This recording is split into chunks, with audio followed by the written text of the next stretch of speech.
OG55 live. We are calling this Nerd Wars. It's not really a war. We're just having a friendly debate, though, in regards to Universal. I made a video the other day about some stuff going on with the fandom and Universal. One of the tweets referenced in that video was from our dear friend, Mr. Theme Park Wizard. So we're going to play that clip. Wizard's going to react to it. We're going to talk about it, debate it, discuss it up next on OG55.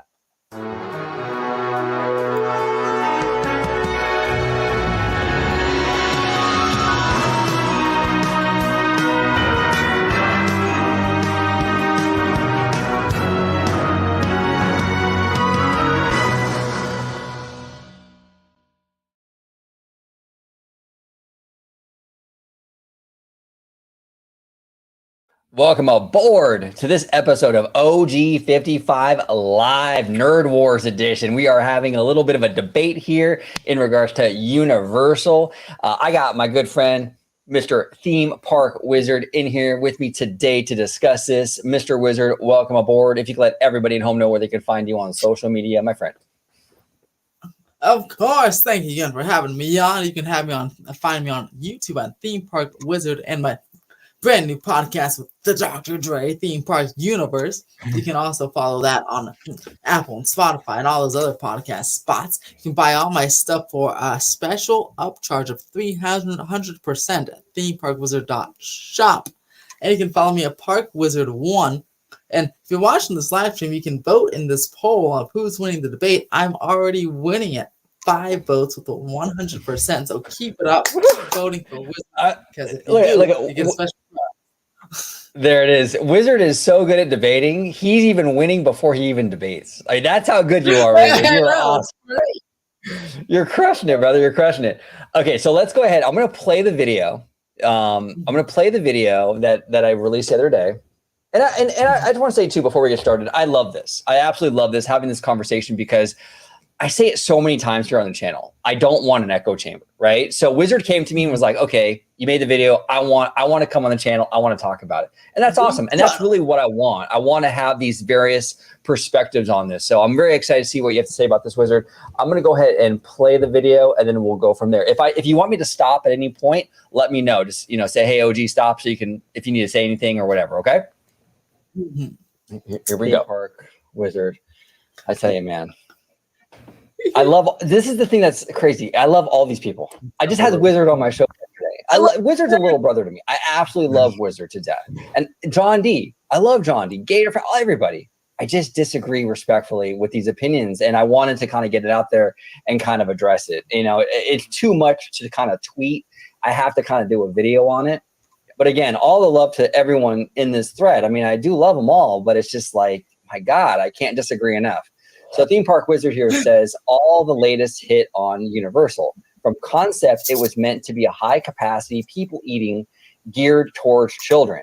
Y'all Disney people think it's supposed to be some e-ticket. That was never the intention. It's good for what it is and what it was meant to be. Okay, now Wizard is referring to the Villain Con Minion attraction that opened at Universal Orlando.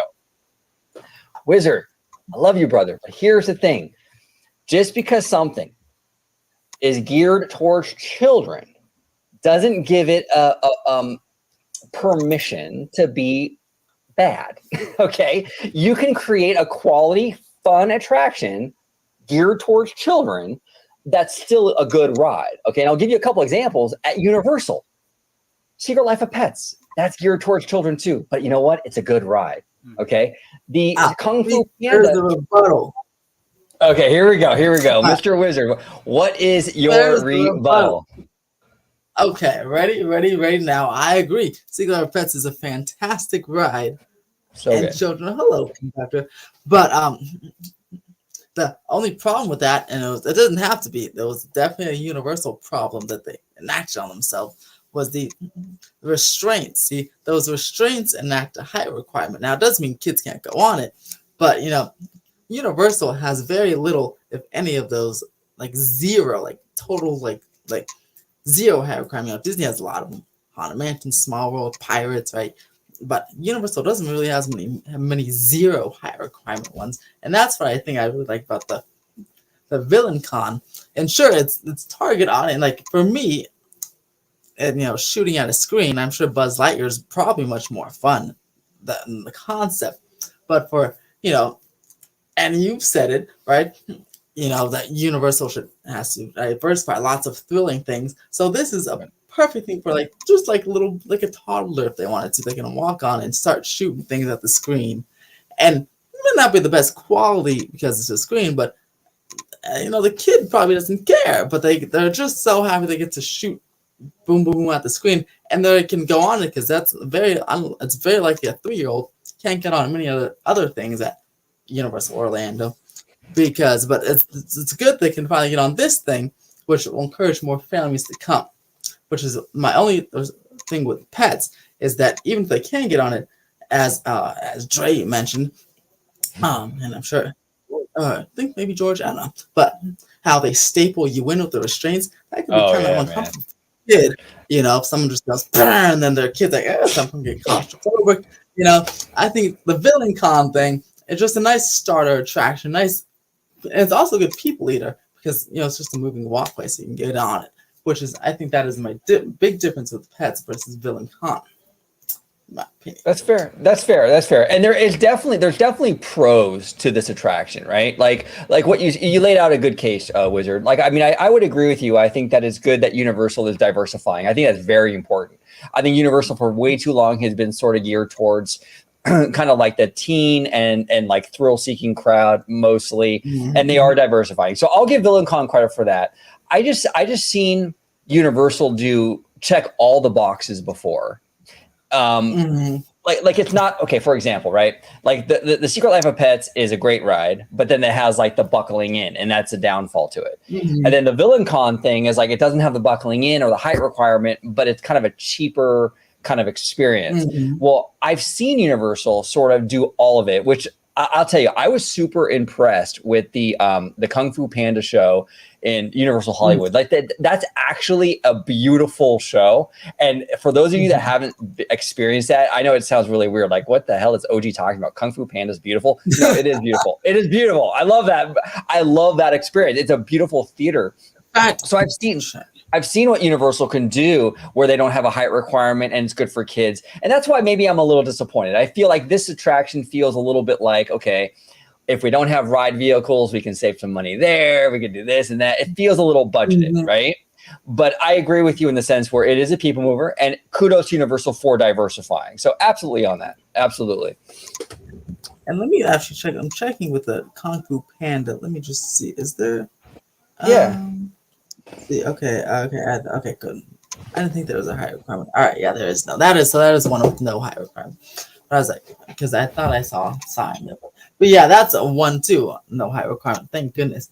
And the Steel Tour has no height requirement. But yeah, it's good to have some nice no height requirement rides. And for the space, Villain Con has, because it just took over Shrek. Well, see, it's interesting because people think it's the whole warehouse or whole studio. Well, I'll call it a warehouse building, but it's actually only half the warehouse that the building takes up. So they're like, oh, yeah, all the space, why do you put a moving walkway?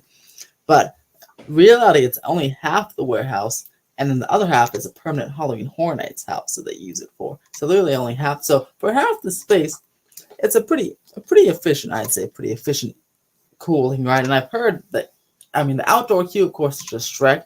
Reusing Shrek. So the outdoor queue is honestly quite ugly. It's just outdoors, especially it's hot, humid in Florida, not fun. But the indoor queue, I think they did a pretty decent job theming it. It's small, but it's something. But other than that, it's pretty much all screens. So this used to be, because I'm not as familiar with Universal Orlando, this used to be the Shrek attraction? Yeah, this should be the Shrek 4D. And then it shares a warehouse with Edge. It's a big warehouse. And then half of it was Shrek, and then half of it was, or I don't know if half was Shrek. Well, now half of it is this, and then the other half is a permanent Halloween Horror Nights area or house they use. So it's a big building from the outside, but the actual ride space is like half that or a little less than that because most of it's towards other stuff. It's like Mickey and Minnie's Runaway Railway where they use it like there's like offices on top and the ride on the bottom. Similar thing with this building. So now with the permanent like Halloween Horror Night thing, is that something that people can access all year long? Is that is that like kind of like maybe like a blueprint for what we're going to see like in Vegas? Is that kind of what that is, or?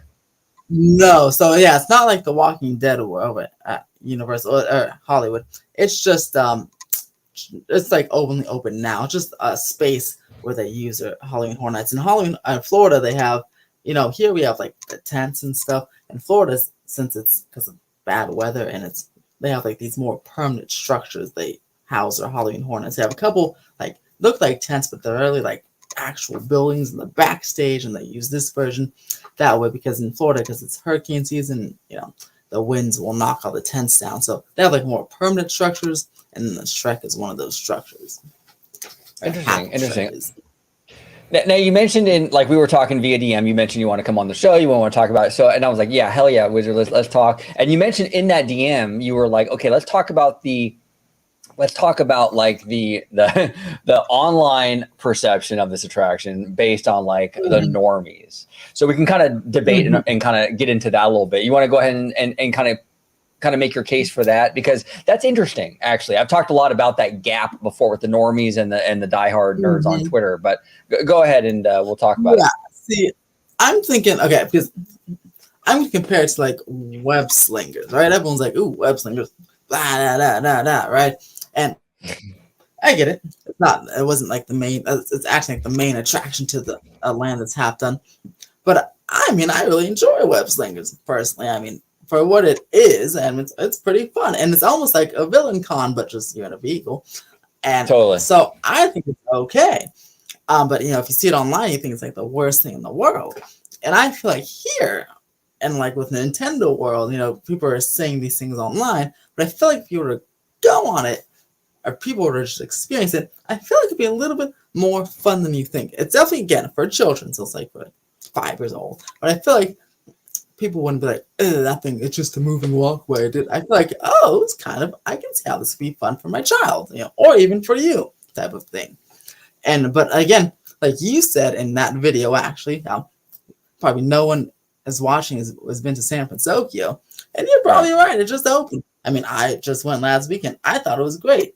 The bridge, yes, it's kind of shoddy, but the actual land was pretty great. So I feel like a lot of these people, I feel like you should give them an opinion online, but don't make it like so certain, until you experience it. You can give like a strong opinion, then go and experience it, then come back. And that's for everything, for Disney, for Universal, for just not. People just see a picture and like, it's the worst thing or the best thing, but maybe it's not. Right. No, that's like George mentioned that deal, Epic Universe. It looks great from there, but boy, I'm sure maybe there's be a chip of rock work that'll be broken, but doesn't mean How to Train Your Dragon is the worst thing ever. But they should fix the rock. Same thing. So I feel like people are just so definitive when they see something online over and over again. You make a good point, Wizard, and that's the thing, and that's the key word, I think, is definitive. Like we're not saying that you can't have an opinion on what you see online, but there is something to be said with what Wizard is saying, where it's like don't create an opinion, like a definitive opinion based on what you see online. Like for example, like the San Francisco stuff, right? I see a lot of people hating on it because like all they see are these like zoomed in shots of the broken bridge. Like when Wizard and I went to San Francisco on separate occasions, like we both were like, okay, this is pretty dope. This looks pretty awesome. And like Showcase here said the J-pop music. Yeah, they have like this techno kind of Japanese style music, which is music awesome. Is pretty cool. Like, especially if you like Blackpink and stuff. Pretty decent. Yeah, no, it's pretty awesome. It's pretty awesome. So the experience when you actually go into the land is much different than the experience that you see when you watch it. So to be fair to VillainCon, full disclosure, I have not been on that attraction. I have not been on it, and I'm seeing point of view videos online, right? So when you actually go on it, like maybe whenever I go back to Florida, which I do want to go back to Florida, when I go back to Florida and I hit up Universal and I ride that, my experience might be totally different. So right now, my experience from watching what I see online is not necessarily positive, but it might change. My opinion actually did change with Super Nintendo World. I told you, Wizard, I think you were on the show when we did it. It was like, I thought, oh my God, why would Universal create a Mario Kart attraction that goes slow? Why would they do that? That doesn't make any sense. I wrote it. I'm like, okay, they actually do a pretty good job at simulating that speed, right? It's not going fast, but you do feel pretty like you're going pretty fast. So experiencing, there is something to be said about experiencing something firsthand for yourself. So like I can get up here and I can criticize the villain thing, and I will. I'll say, look, I think it looks cheap. I think Universal could do better, and I stand by that. But if I actually experience it and it's actually pretty fun or pretty dope, yeah, I'll say it. I mean, absolutely. And everyone should give everything a chance. Even the people hating on San Francisco, go check it out yourself. I get it. The bridge has problems, but the land is actually pretty cool when you get there. Yeah, that's what I was gonna say. Don't people online shouldn't let, no matter what it is, you shouldn't see for like Avengers Campus for web slingers. If you just saw the land and it was terrible, you thought it was terrible. It shouldn't stop you from buying a ticket and walking through it yourself, because the music and all that stuff. It's not the biggest thing, but it's pretty cool, And same with the San Francisco or Nintendo. You see all these things online, but even you can see Cars Land online. It looks beautiful, but in person, it looks even more beautiful. Because nothing can really beat the picture. That nothing like your eyes, like seeing in real life, is much better than seeing something, good or bad, I think, via picture online, because the camera just can't quite do it justice. No, it can't. It can't. When I was in Florida, I was in Animal Kingdom, and I'm sitting here taking pictures of like Pandora, and I'm looking at my phone going, what the fuck is this? It doesn't look anything like what I'm looking at. Like, this is amazing. And I take a picture and it's like, this doesn't look like anything like that. So it's a completely different experience, So that's very, very, very, very important. So now I wanted to also ask you, Wizard, and I'm sure I know you have opinions on this, and I think this is actually a very interesting conversation to have with you. I've been very critical of the double standard. You know me, right, dude? OG's always talking. Oh man, people give Universal effects, right? Yes. Oh yeah, that I always do. I always do that. That's my belief. But like, do you have a different opinion, different take on that? You want to share with the audience and kind of give your perspective on that? The double standard. Now I get it, and I get it, and then I also think some portions are like too far. Now I get some of these double standard arguments. I think I can set that, but let's take the world famous hills. There we go. The hills. So let's say the current debate: San Francisco, the Torrey Bridge, and the hills. Now I can see the way someone say, "Oh, double standard," but then also the deep dive. There's a couple things here. Those particular hills, the ones that you pointed out, you would have to go in the land and like turn around to actually see them. It's not like a big visual interest. Doesn't mean it's good, but like the bridge is like, it's one of the first things you see. So it's obviously, I feel like, going to get more attention. Just like in Nintendo World, when those gaps were there, it was like the first thing you saw. So it was like, well, you can't not see it, because in the bathrooms, remember the paint was like messed up. Those things you just cannot see because it's right in front of your face. So I get those. And to be fair, Universal fixed them before the official grand opening. They did. Cool. Will they fix hills? Probably not. But and I'll give full disclosure. The hills, I just don't particularly like the grid-like pattern of the entire hill structure. How it's kind of gritty. Especially because you look at the Epic Universe construction, you can actually see in the latest Epic Universe construction, the concrete is forming the hill. So it's going to be like Japan's, where the concrete is forming the hill, so it's going to look way better. So I don't know why they chose a different construction method here. I guess to save money or something. But like the San Francisco Bridge, you have to like visually walk over it or go by it, and then to even get to San Francisco. So even though San Francisco is pretty good, pretty great, the bridge, the misaligned pieces or whatever, they're like really like right in front of your face. Where those hills, you kind of have to find them out. You have to like, even if you're facing the Peach House, you have to look up and to the left to see them. But the bridge is like right in front of you, or at least the pieces that are being mentioned. Although someone could argue you have to look down to see the bottom pieces. But why do they cheap out on the hills? I have no idea. That's a good question. I'm asking that myself. Well, and that's the $1 million question right there. I'm so cool. Why does so let's be fair, right? So why do they cheap out on the hills? Okay, I don't know, but why did Disney cheap out on this, that, and the other too? It's kind of this weird kind of thing, right? Like I've noticed that like with things like say Pixar Pier, right? So you have something really, really amazing like the Lamplight Lounge, and they went all out. They went to the nines with that one. Even the entry to Pixar Pier looks really good, right, with the signage and all that. But for some reason, the Incredicoaster, it was like the money just ran out, and they just stopped spending money, and it's like we got babies on sticks, and it looks terrible. Why, right? It's terrible. But then it's like, okay, for the hills in Super Nintendo world, why does that look so bad?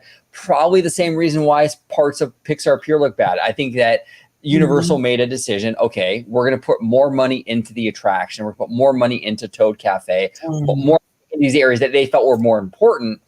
And the hills were seen as kind of like maybe not as important, and they didn't get the budget. So it kind of goes to that. Here's my thing too is I think that like my issue with the fandom is I think that we have to sort of decide where we're at, right? So so for example, Disney's on a high standard. It always has been. They've always held themselves to a high standard. They've always been like, number one in this whole thing. So I can see, okay, we hold Disney to a high standard. And I support that. We should hold Disney to a high standard. I actually tagged Bob Iger on a tweet yesterday about the San Francisco Bridge. I'm like, like this is unacceptable, Bob. Like, come on, this is like we shouldn't be doing this, right? Okay. Now, my thing is that a lot of fans say that Universal has caught up to Disney in a lot of ways with the theming, and I would agree. I mean, like Harry Potter, a lot of stuff is on Disney level. If we're going to take that kind of mindset, right, then I think that the next logical step would be, well, then we have to hold them to the same standard, right? So I think that we have to be. I think that like if we're going to hold Disney to the scrutiny of like, okay, you're number one, we expect a lot from you. I think Universal has stepped up there, and this is a compliment to Universal, by the way. This is actually a compliment. What I'm saying is if Universal is doing these amazing things, then we shouldn't just settle for a villain con, right? We shouldn't just settle for the hills that don't work out. We should, as fans, say, hey, look, that's not good enough. We've seen you do better. And that's kind of where I'm at with it. Now, if we want to say Universal's not as good and they're like, second tier to Disney, that's fine. Then we can kind of let them slide. But I actually think they have stepped up. And I think that we should be holding them to a little bit higher standard. But what do you think, Wizard? I think, and look, no one should cheap out if they can't. They should. Both of them should give the best product possible. Now, and they also shouldn't rush. They should wait till it's fully done, fully open to do things. Now, again, with the Super Nintendo world things, the gaps and stuff, they kind of fix those overnight or in segments before the official opening. And again with the double standard, and I think because you couldn't really notice there wasn't an obstruction, to them. There wasn't like a big wall or something closed while they fixed it.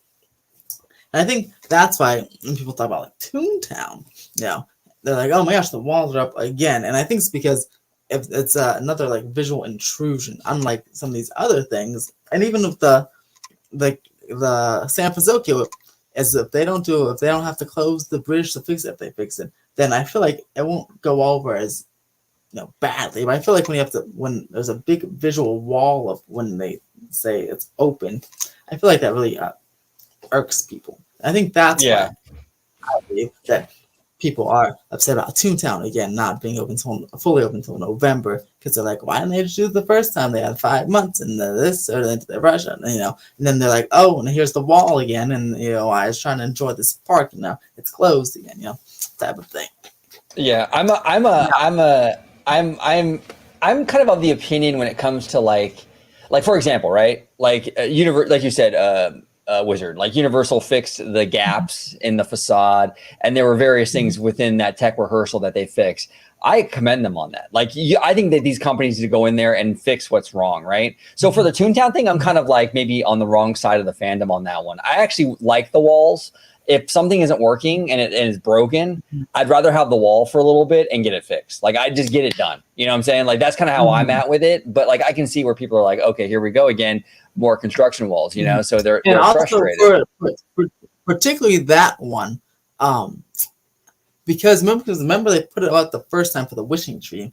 And I think ever since the land opened, they've been saying the pH, something about the fountain, the pH levels were bad or something.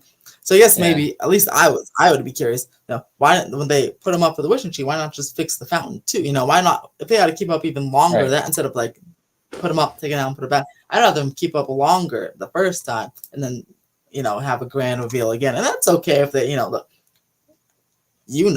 We drove through it. We had a very bad rainy season. It was like super dry. So hey, if they couldn't finish everything on time, I get it. It was weird.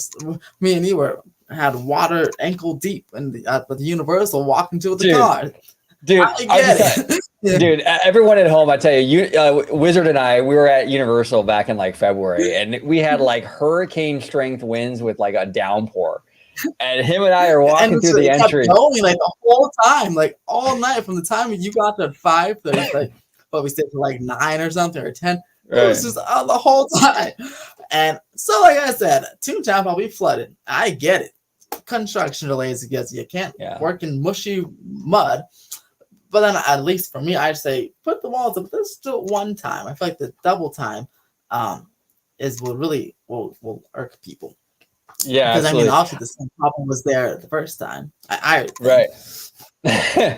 Now, theme park conductor here said, do you think that Universal will cheap out on Fast and Furious coaster, or do you think Disney and Iger will cheap out on the e-ticket attraction in Avengers Campus? Now, here's the thing, conductor.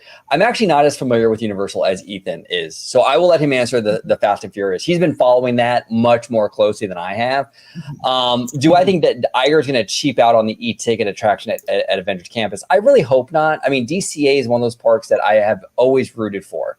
And it really needs a top tier Disney level quality attraction. We have Radiator Springs Racers, which is amazing, but it doesn't really have any other attraction that kind of comes close to that. Right. So, and I think that leads to problems too, because when Radiator Springs is down, right, it's like what's left. You know, they have to add more of these quality experiences, especially when you're sitting in the shadow of one of the greatest theme parks of all time, Disneyland, which has e-ticket after e-ticket after e-ticket, and then DCA over here starving. Okay, like freaking starving. I mean, we need something big there. So I really hope they are not cheapening out on the e-ticket for Avengers Campus. I really hope they go all out with that one. If I would rather personally, and maybe this is an unpopular opinion with fans, personally, I would rather them wait. If you don't have the money to do it now because you got to pay Comcast $10 billion for Hulu and all this other stuff, then don't do it. I'd rather you wait when you have the money, Disney, and do it right. You know, I feel the same way about our Tomorrowland. If you don't have the money to do it right, then don't bother touching it. So, but Ethan, I'll hand it over to you. What about this Fast and Furious coaster? Is Universal going to cheap nickel and dime this thing, or? I must say, at least for the Avengers e-ticket, I don't think it'll be cheap because they did confirm those physical sets, so that has me pretty hopeful that Iger knows that the California Adventure needs a Rise of the Resistance type attraction, like again to take off the pressure off Radiator Springs Racers. Because I mean, think about it. Radiator Springs Racers had its first refurb for like a week ever since opening, like 11 years ago. So I mean, because you can't close it, because like you said, what else is people going to go to? So I think Iger is going to actually put all the money into it, especially since DCA really hasn't gotten any true love since Cars Land, right? I guess so. But yeah. I mean, nothing. It's gotten DCA has gotten stuff since Cars Land, but nothing like on that level. Like here's the all budget, like not the rethemed, like Raiders from Cars Land level. So I feel like, and again, even though it's slightly, faltering, I still love Marvel. Look, Marvel's still their biggest franchise, so it would be silly not to dump all the money you have into the attraction because it's still a beloved franchise. I love it, especially with Thanos and all the characters in there. Right. It would be silly not to go all out. So I think Iger will go all out on that one. Yeah. And Fast and Furious, I don't think Conductor will cheap out on it. One, because it's it's okay. Well, see, now this is the interesting part of Universal not providing concept, right? Because people get an expectation versus reality, almost like maybe with VillainCon. Maybe people had a different expectation than reality, because maybe they don't follow stuff and they just sing new ride. Now, expectation for me is a relatively unthemed roller coaster going on the hills because it's fast and furious and you're going on the hill, can't really theme it too much. The most themed thing I think will be the station. So that's my expectation. I think that's what's going to happen. So if you're expecting anything more than that, then you might think they cheaped out. But I think they won't cheap out on it because there's nothing, it's really less expensive in the first. It's not as expensive like Harry Potter or something. So it's not, it's or even Super Nintendo World. It's a relatively modest price tag for a really good addition, in my opinion. So I don't think they'll cheap out on that. In fact, I think it will be a little more themed. I've heard maybe like some like road signs or maybe a little show scene here or there that we didn't think was going to be there. So that'd be pretty cool. But I don't think that can be cheaper than that. No, I don't think so. To be fair to Universal, I don't think they're going to cheap out. I mean, I think that what we're going to do is I think we're going to see pretty much the same level of kind of theming that we see maybe with the Hulk over at Island of Adventure, right? Where we get this really kind of great queue area. The coaster itself, you're going to be going over scenery for the most part. But I mean, that's kind of what I'm expecting. And I think that's probably what we're going to get. But we got Mr. Jonas Campbell in the house. Jonas, thank you so much, brother, for the $1.99. Jonas in the house. Jonas. And I do want to say, Jonas has him and his co-host, Mr. VashSky. If you watch OG, you're familiar with Mr. VashSky. They do phenomenal things over there at That Park Place. Brand new YouTube channel. They just started it. So it's That Park Place. Check them out, subscribe to them, watch their content. They do a lot of entertainment news, a lot of park stuff. They were breaking down the $6 billion announcement the other day. So definitely give them all the support. Jonas here says, bring back Delta Dream Flight. Now here, Jonas, I got to admit, I'm a Disneylander. I'm a Californian. And I know that's a Florida thing, the Delta Dream Flight, but I've never been on that. Ethan, I know you've been to Disney World. Well, let me see. It closed in 1998. You probably weren't even born yet, though, right, Ethan? I was 2. Yeah, okay, so you haven't been on it. It sounds kind of cool. No, you haven't been on it. But the old school Disney stuff is, we're West Coasters, Jonas. But thank you, brother. Appreciate the super chat. And again, follow Jonas and Dr. Dre over there at That Park Place. They're talking parks like we are over here. And then looks like Showcase over here showing some love to the doctor, Dr. Dre. All right. Okay. Lord Jonathan has a lot of Lord Jonathan has a lot of interesting takes here. I'm reading all these comments. They're like very extreme on either end. It's kind of funny. I feel like the Disney's. I don't think that Joe. I don't think Disney needs a video game land to compete with Super Nintendo Land. I don't even know. Well, let's discuss. I'll come back, Bill O'Reilly. I'll come back to you. And actually, Bill O'Reilly, I got a drop for Bill O'Reilly. Hold on one sec. If we have Bill O'Reilly in the house, and we're doing it live, dude, and we got Bill O'Reilly, we'll do it live. Do it live. I'll write it and we'll do it live. Right. Come on. Thing sucks. Come on. Thank you, Bill, for being in the house. We'll come back to you. I promise you, O'Reilly. We'll come back to you. But Lord Jonathan here says Disney needs a video game land to fight Universal Studios Super Nintendo Land. No. This is the thing. This is where I just respectfully disagree, Jonathan. You're never gonna out Nintendo. Like, okay, how can I say this? Nintendo is like the Mickey Mouse. Mario is like the Mickey Mouse of the video game world, right? You're never gonna find another video game IP that's going to really compete with Nintendo. Nintendo is like top shelf video game, right? So if Disney were to go in there and try to do that with like a different video game company, whatever it is, like Square Enix or whatever, that's not ever going to really be a true competitor to Nintendo World. My advice to Disney is don't compete. You don't need to do the same thing, right? You don't need to compete with a video game land with another video game land. Just do Disney what you do best, right? So take your IP and what you have, because Disney, God knows Disney has one of the greatest libraries known to man with IP. They have an endless library of just thing after thing after thing. Utilize some of those properties, but just do it right in those parks, and you're fine. But I would respectfully disagree, Lord John. And I don't think you need to compete with a video game land with another video game land. And I think that's a losing proposition when you're going up against Nintendo. But what do you think, Mr. Wizard? Yeah, I don't agree with that. Also, because Disney does not want to really license or partner with other outside companies for lands like Universal does, because like you said, they have a big IP already. So why do they want to do that? Right. Yeah, I don't think that they don't really have experience with video game land. Like I can see a video game in the land, you know, like what they're trying to do with Galaxy's Edge with the games inside there. But yeah, certainly not a video game land. What else? What did you do? Like Sonic? Like I don't even know what you even do. I know. Yeah, it just doesn't work. And I just think that like when you do that, you're kind of like you're setting yourself up for failure, because Nintendo is just such a you're just never going to reach that level. And if you can't do the top, you might as well go with something completely different and compete on that level. Now, Mr. O'Reilly here says VillainCon is a great ride for kids. Okay, so here is my thing on VillainCon. Okay. And Wizard, I mean, I know we've talked a little bit about it earlier on the show, but this is my thing. I think that like I can go into, okay, I don't want to sound too harsh, okay, but I can go into a Chuck E. Cheese on any given, I can go into a Chuck E. Cheese, I can go into a Chuck E. Cheese any given weekend, and I can see kids having fun. So this whole idea of like, well, VillainCon kids have fun, so that means it's a quality experience. I'm not there with that. Because I mean, I think kids have fun at a lot of things that I don't consider top tier experiences. I think that like in terms of entertainment goes, I think a lot of these Hollywood studios, and not just Comcast, I'm talking Disney, all of them, a lot of them talk down to children, right? Like Disney, for a lot of the Mickey Mouse, like the Mickey Mouse Clubhouse and all that stuff is garbage. And it's really depressing to see like they're like the biggest character of all time. This legendary thing, Mickey Mouse, is treated that way, right? So a lot of times the studio, they talk down to children. I think VillainCon is that thing. I think it's a cheap kind of like it's for kids, who cares kind of thing. I think Universal can do better. I've seen Universal do better. I've mentioned before the Kung Fu Panda thing over in Hollywood is fantastic. I think Secret Life of Pets is fantastic.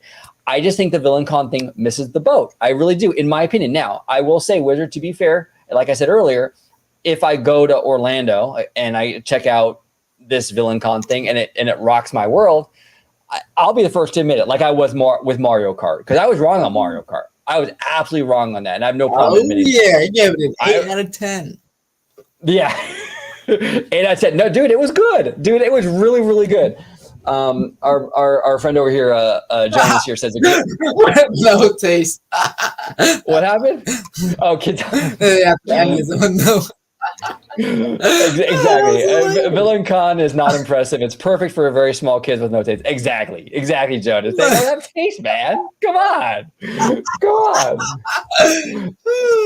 No taste at all, man. No taste at all. Okay, so let's go through some of these. We got Mr. Doc Hart, friend of the channel. Doc, it's so good to see you, brother. I love Doc. We had some beers over in Florida, Doc, and all of us actually showcased too. It was a really good time. Doc, thank you for joining us, man. Thank you so much. Okay, so Kyle here says, just build Cars Land at Walt Disney World. It's a proven concept. I have no idea why they don't start construction on it ASAP. The guy who created it is head of Imagineering, and Figment redo is just a slam dunk. You know what, Kyle? Here's the thing. I agree with you on a lot of the stuff. A lot of the stuff seems like a slam dunk. When Daddy Josh got up there on the D23 Expo stage and he said, we're thinking about maybe possibly considering the Villains Land, the crowd went nuts for the Villains Land. Build the fucking Villains Land. Like, nobody is against that, Daddy Josh. Nobody. Build it. They will come. I promise you. Cars Land. Again, home run hit at California Adventure. It's like one of the most immersive lands Disney's ever built. Build it. They will come. This stuff is not like, it's not rocket science. It's not brain surgery. And it's kind of frustrating to see Disney sort of like kind of wade through this stuff and have so much difficulty with it. I really don't understand it, to be honest with you. I really don't. It's now, what do crazy. you think of the cloning? Like, because I know some people are like, "Oh, don't clone it." But what do you think about the cloning of lands? I don't mind. I can't. I can't fly to Florida instantly like that. So I don't mind if they bring some over here or do like that. But some people talking about the fan. Some of the fans, like, no. Like, no, I know the cloning thing is so overblown with the fans. Like, look, okay. So it was Hong Kong Disneyland that's getting the Frozen thing, right? Which is amazing. Okay, yeah, clone it. Bring that shit to Anaheim. I want it here. I want it in my backyard. Great. Yeah, save me the plane ticket. Save me the plane ticket in the 14-hour plane trip and all that stuff. I'll gladly take it here in California. I don't know why fans complain about that stuff, especially with the international stuff. How often are you going to Japan or Hong Kong or Paris? Like, why wouldn't you want them to film that stuff so you can actually experience it? Most people don't have the resources to go down there and do that. And I tell you, if I had the resources to go to Japan right now, I probably wouldn't come back. So I'd probably move.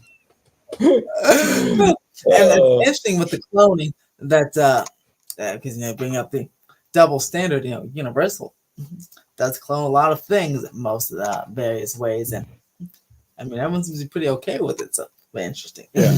Yeah, very, very interesting. Now, Showcase here. Showcase knows how to get under my skin. See, he's a good friend of mine. He knows what to push here.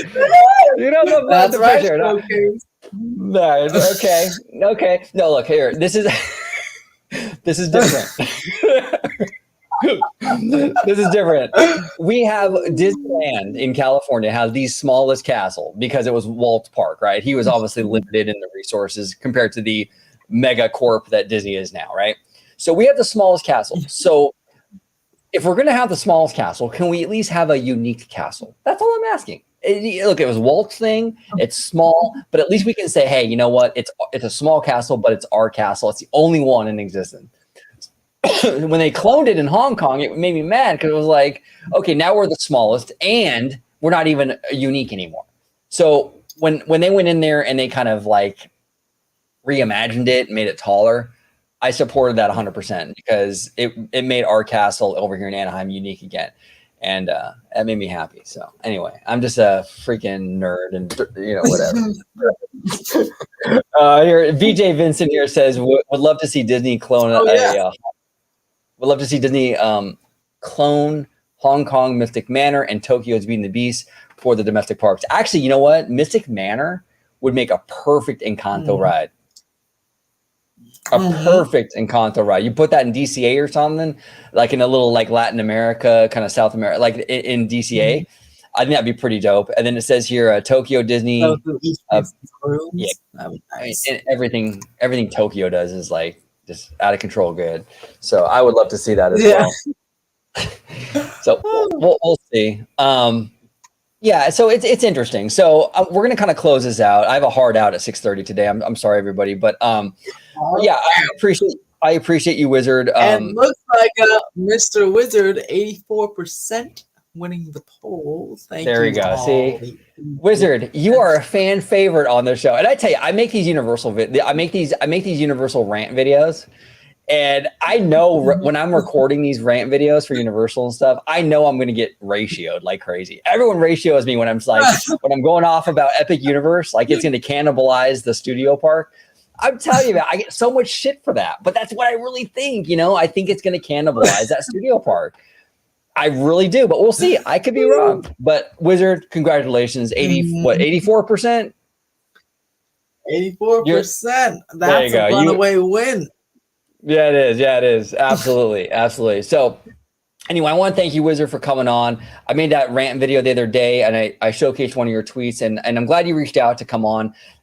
I stand by what I say here on the channel. Okay. I don't want an echo chamber here. And if you disagree with me, come on the channel. Let's talk it out. Let's have a conversation. I don't want to just sit here and have 4 people on the panel just all agreeing with OG. Wizard and I don't agree on a lot. Wizard's a huge Universal person. I'm not. I'll be honest with you. I'm really not. Yeah, this guy, but look, huge Universal. My Disneyland shirt. I know. You're a traitor, Wizard. What are you doing over there? Brian Roberts is going to be pissed, man. No, but we disagree on a lot. And I love Wizard. He's a little brother to me. And, Wizard, I want to thank you for coming on and kind of giving your perspective on it. So it was awesome, dude. Absolutely awesome. Oh, thanks for inviting me. Absolutely. So if you could let everybody at home know where they can find you on social media, sir. I'm hearing rumors that you have a new podcast YouTube channel with Dr. Dre VashSky. Is that true, or are these just rumors? Yeah. Oh, it's very true. Theme Park Universe subscriber right now. As soon as you exit here, in fact, you can open up another tab and subscribe to that for new episodes on the 1st and the 15th. On the next one, we break down the Disneyland Forward Environmental Impact Report. And then Theme Park Wizard for some Universal stuff. We got an Epic Universe. Speaking of Epic Universe update coming out tonight in just about 8 o'clock. So stay tuned for that. And buy all my crap on themeparkwizard.shop. I do charge you a little extra than a typical retail store. Wink. Yeah. See, Wizard right now, we're definitely theme park nerds, but we're also Blackpink fans. And right now, it's stressful for us, man. We don't know if they're going to renew that contract. I don't know, man. I'm hearing only Rose started so far. So that would be Jenny's making her own solo album. Okay, Jenny, you go do your thing then. I don't know, man. We got Rose. Yeah, she's on board, but Jenny's Jenny, Jisoo, and Lisa. It's up in the air, dude. So we'll see how that all pans out. But anyway, I want to thank everybody in the chat today. We got Starship 824. We got Jonas, Showcase of Wishes, Kyle's Thoughts, Doc Hart, Bill O'Reilly, the one and only Bill O'Reilly. We'll do it live. Do it live. I'll write it and we'll do it live. Thing sucks. Okay, we got Lord Jonathan. I'm so cool, theme park conductor. Everybody in the chat today, thank you so much for taking the time out of your day to hang with me, Wizard and I. Have a great, wonderful day, and and we'll talk to you next time. Bye, everybody.